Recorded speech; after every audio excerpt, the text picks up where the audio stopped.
Bonjour à tous, je suis Osséna Mili et je vous souhaite la bienvenue sur Tradi Cuisine. Ça y est, l'été arrive à grands pas, ça me donne envie de réaliser ces délicieuses galettes de courgettes bien parfumées que j'ai découvertes en Grèce pendant un cours de cuisine, mais qu'on trouve aussi en Turquie. Vous allez voir, elles sont très faciles à réaliser, vous allez adorer. Allez, c'est parti!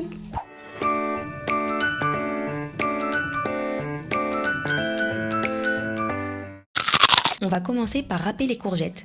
Pour 18 petites galettes, il nous faudra 1 kg de courgettes. Prenez si possible des petites courgettes, fines et longues parce qu'elles sont plus goûteuses et moins fibreuses que les grosses courgettes. Et donc dans un saladier, râpez grossièrement vos courgettes, puis ajoutez environ 5 g de sel.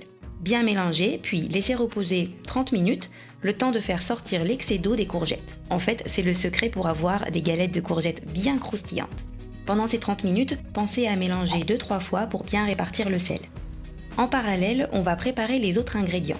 Il nous faudra 20 g d'oignons verts ou de la cébette, coupés finement. Si vous n'en avez pas, vous pouvez prendre à la place un petit oignon. Ensuite, il nous faudra 20 g d'herbes fraîches. Pour moi, ce sera 10 g de persil et 10 g d'anettes, ce qui est assez classique. Mais vous pouvez les remplacer par quelques feuilles de menthe, de basilic ou encore de l'origan.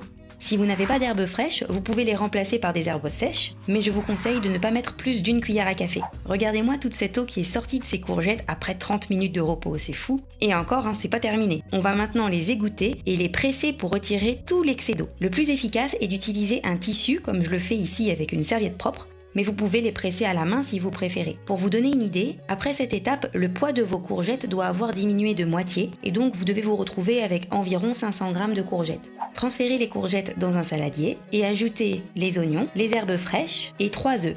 Bien mélanger. Ajoutez ensuite environ 100 g de farine, 1 cuillère à café de sel et un peu de poivre, fraîchement moulu si possible. Mélangez jusqu'à ne plus voir de farine. Petite remarque, dans la version grecque, la farine est souvent remplacée par de la chapelure, ce qui change légèrement la texture, à vous de voir ce que vous préférez.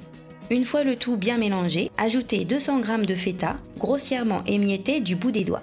Mélangez délicatement pour garder des gros morceaux de feta. Pour cette recette, c'est important d'utiliser de la feta de qualité parce qu'on veut sentir le goût du fromage dans ces galettes. Donc prenez si possible de la feta AOP, comme celle des marques Kolios et Dodoni que personnellement j'aime beaucoup. On peut maintenant passer à la cuisson des galettes. Dans une grande poêle, ajoutez suffisamment d'huile pour couvrir le fond, avec de l'huile d'olive de préférence ou une autre huile de friture. Une fois que l'huile est bien chaude, ajoutez une grosse cuillère de pâte et aplatissez-la pour former une galette pas trop épaisse. Pour pouvoir bien gérer la cuisson, je vous conseille de ne pas cuire trop de galettes à la fois. Laissez cuire vos galettes à feu moyen et retournez-les une fois que les côtés ont bien bruni. Laissez cuire l'autre face jusqu'à ce qu'elle aussi ait bien bruni. Déposez ensuite vos galettes sur du papier absorbant, puis répétez ces opérations pour faire les autres galettes. Petite remarque, si vous avez l'impression que votre pâte est trop liquide comparée à la mienne, parce que peut-être que vous n'avez pas retiré assez d'eau, vous pouvez vous rattraper en ajoutant à tout moment un peu de farine dans votre pâte. Sur ce point, la recette est assez flexible. Ces galettes de courgettes peuvent être mangées chaudes ou froides, par exemple pour un pique-nique, et sont meilleures servies avec une sauce au yaourt, comme par exemple du tzatziki. Bon appétit! Et voilà, j'espère que cette vidéo vous a plu. Si c'est le cas, n'hésitez pas à vous abonner et à la partager. Si vous réalisez une de mes recettes, n'hésitez pas à me laisser un commentaire pour me dire si elle vous a plu ou à m'envoyer vos photos par mail, Instagram ou Facebook, ça me ferait très plaisir. Et pour ne pas manquer ma prochaine vidéo sur un poulet frit coréen, je vous invite à cliquer sur la cloche et je vous dis à bientôt pour de nouvelles recettes traditionnelles du monde. Bye bye!